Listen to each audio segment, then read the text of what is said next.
Hey guys, a number of years ago, I had an 07 Z06. I bought it with high mileage at the time. It was like 68,000 miles.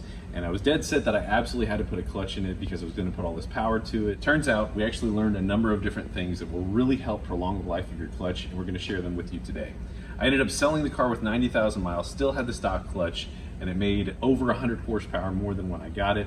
I road coursed it a lot, absolutely beat the snot out of it, and it stayed together. Regardless of the vehicle, a number of these principles are going to be able to help you out.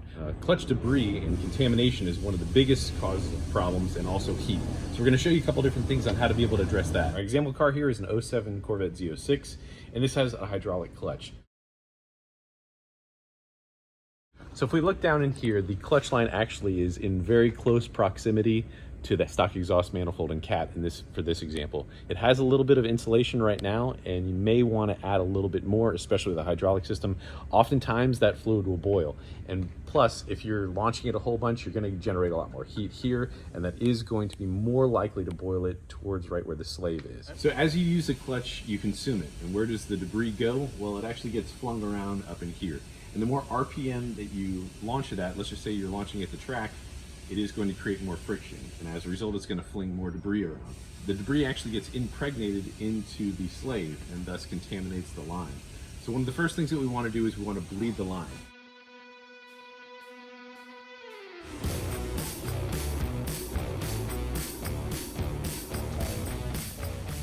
All right, so that's a pretty contaminated one right there. A lot of times there'll be a lot of solids in there. We're going to push this through and replace it with some fluid. There's also a lot of times there's kind of solids that are up on the cap, so we're going to clean that out and we'll start bleeding it. All right, so this already has a couple things off. It came in for some other work. So right now this takes a 9mm wands in there. He's going to pump this. This is just like pumping the brakes. Go ahead and pump it. All right, hold it.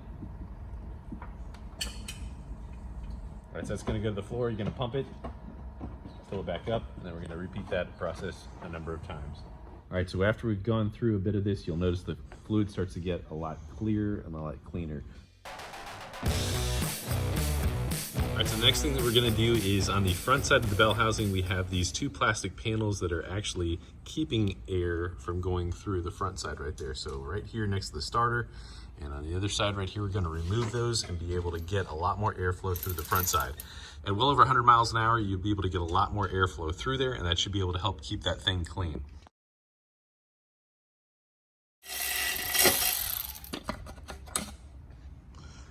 And now we can easily be able to get a lot more debris out of there when we blow it out, which is coming up next.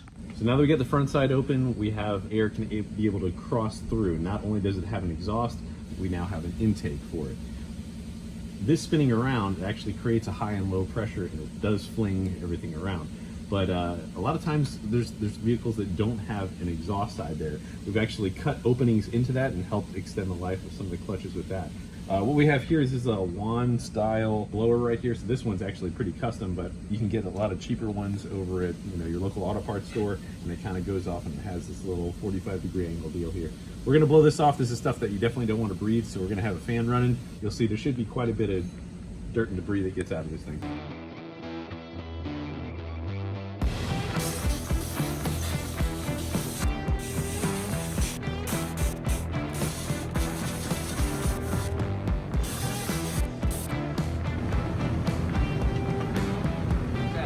Do the other half now. With a number of GM cars, they actually have a helper spring on the clutch pedal, and it actually softens the clutch, and as a result, it almost feels like you have more of a vague feel. This kind of softens the first 50% of the travel of the clutch. So what we're going to do is we're going to remove the clutch spring.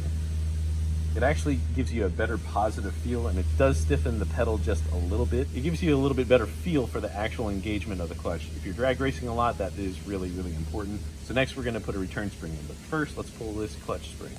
You can see how that feels, and then it kind of just moves really easily right there. So we're gonna remove that, and it's gonna give us a more even feel all the way through.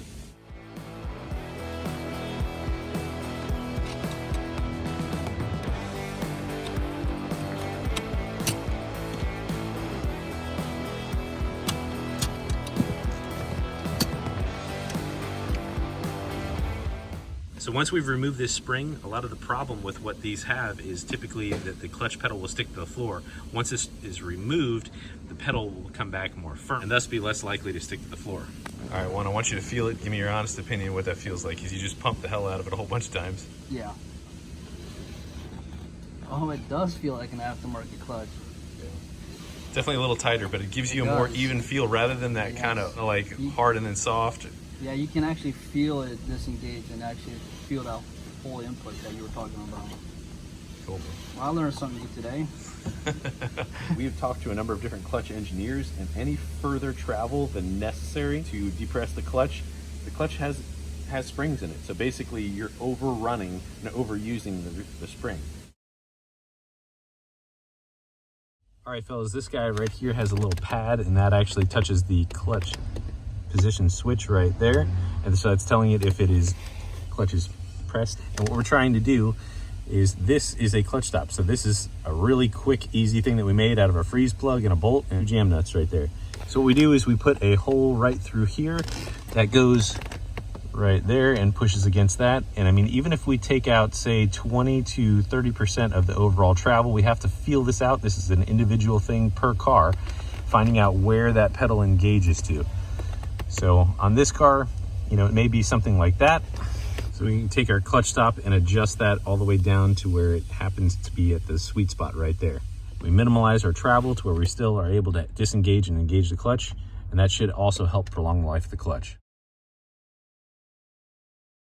Now, one last thing you can do that's just in the same exact principle as if you were road coursing and you had brake fade because your brake fluid got too hot, is go to a higher temp fluid. So you can go to a .4, maybe even a .5, but this is RBF 660, so this has a much higher boiling point. So in the same idea of trying to raise that before heat really becomes a big factor, this will definitely help. So when we bled out the clutch, we replaced it with this right here. This car that we got here has got a decent amount of mileage on it. And one thing that I wanted to kind of remind you guys about is injectors. This is one of the things that we see with a whole lot more mileage, is that some of them typically will be down a couple percent one way or the other. And that actually can make a big difference on air fuel one side versus the other, or cylinder to cylinder. So we're going to go ahead and clean these injectors. We also do these and modify these as well. But the whole objective of this car is to make about 600 wheel horsepower. And this intake manifold, throttle body, and cylinder heads are going to go to Laz, who's going to port those up.